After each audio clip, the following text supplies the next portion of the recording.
Magandang hapon. Narito na nga ang pinakahuli sa lagay na ating panahon ngayong araw ng Miyerkules, November 20, 2024. Sa kasalukuyan nga ay itong northeast monsoon o amihan nakakaapekto sa may extreme northern Luzon, samantalang ito namang easterlies o yung mainit na hangin galing karagatang Pasipiko nakakaapekto naman sa may silangang bahagi ng ating bansa. Itong northeast monsoon o amihan, nagdadala ito ng maulap na papawirin at mga pag-ulan sa may Batanes area.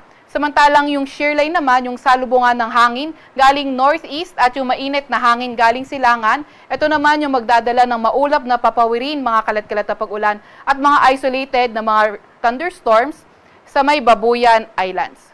May kita nga rin natin sa ating satellite image na halos walang kaulapan sa other parts ng ating bansa, kaya asahan natin Metro Manila and the rest of the country, partly cloudy to cloudy skies at may mga tsansa ng mga localized thunderstorms. Sa kasalukuyan nga rin ay wala tayong namomonitor na low pressure area or bagyo sa loob or malapit sa ating Philippine Area of Responsibility. Para naman sa lagay ng ating panahon bukas, inaasahan pa nga rin natin yung amihan na magdala ng maulap na papawirin, mga kalat-kalat na mga pag-ulan sa may Batanes area. Samantalang shearline pa rin naman yung magdadala ng maulap na papawirin, mga kalat-kalat na mga pag-ulan at mga isolated rain o mga isolated na thunderstorm sa may Batanes.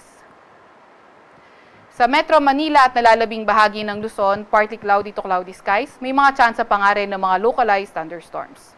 Agwat ng temperatura bukas sa Metro Manila, 25 to 33 degrees Celsius. 24 to 33 degrees Celsius sa may Lawag at 24 to 32 degrees Celsius sa may Tugigaraw.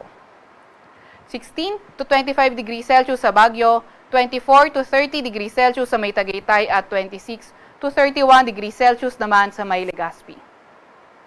Sa may Puerto Princesa naman at Kalayaan Islands ay 26 to 33 degrees Celsius. Para naman sa lagay ng panahon sa may Visayas at Mindanao area, patuloy pa nga rin ang fair weather conditions na may mga tsansa ng mga localized thunderstorms. Agwat ng temperatura sa Iloilo ay 26 to 32 degrees Celsius, 27 to 32 degrees Celsius sa may Cebu, at 26 to 33 degrees Celsius sa may Tacloban. 24 to 32 degrees Celsius sa may Cagayan de Oro, 25 to 33 degrees Celsius sa may Davao, at sa may Zamboanga naman ay 25 to 34 degrees Celsius. Wala na tayong nakataas na gale warning sa kahit na anong baybayin ng ating bansa, pero ingat pa rin sa mga papalaot sa may western section ng Northern Luzon at sa northern section ng Northern Luzon dahil magiging katamtaman hanggang sa maalon ang karagatan. Gayunpaman, kahit wala na tayong gale warning ngayon, hindi pa rin natin tinatanggal yung tsansa na by tomorrow afternoon o sa mga susunod na araw, posibleng muli tayong magtaas ng gale warning. Kaya patuloy tayong mag-aantabay ng mga update ng Pag-asa. Para naman sa 3-day weather outlook ng mga pangunahing syudad natin sa Metro Manila, Baguio City at Legazpi City, Friday to Sunday, asahan natin patuloy pa nga yung partly cloudy to cloudy skies na may mga tsansa ng mga localized thunderstorms.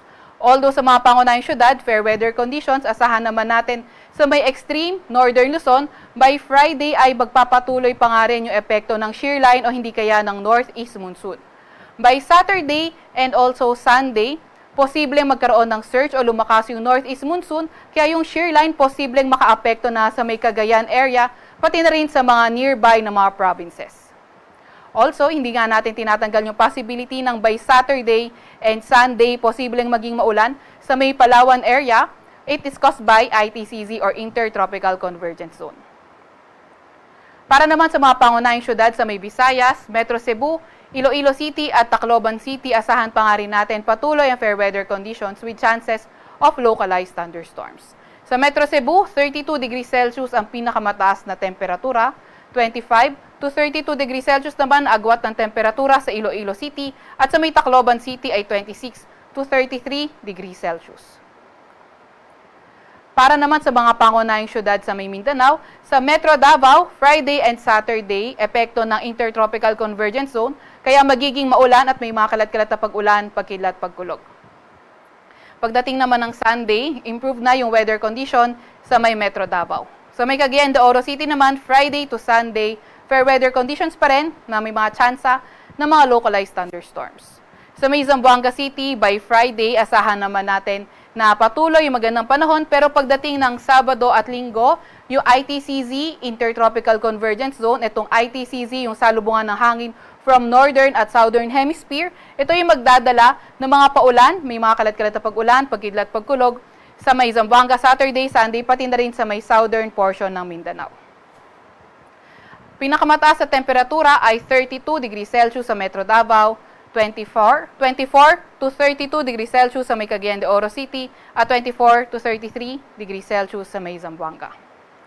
Sa Kalakhang, Maynila, ang araw ay lulubog ng 5:24 ng hapon at sisikat bukas ng 5:59 ng umaga.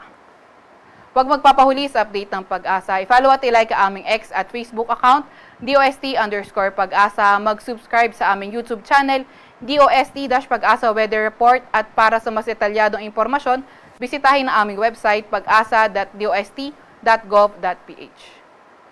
At yan naman munang latest mula sa Weather Forecasting Center ng Pag-asa. Veronica Torres, nag-ulat.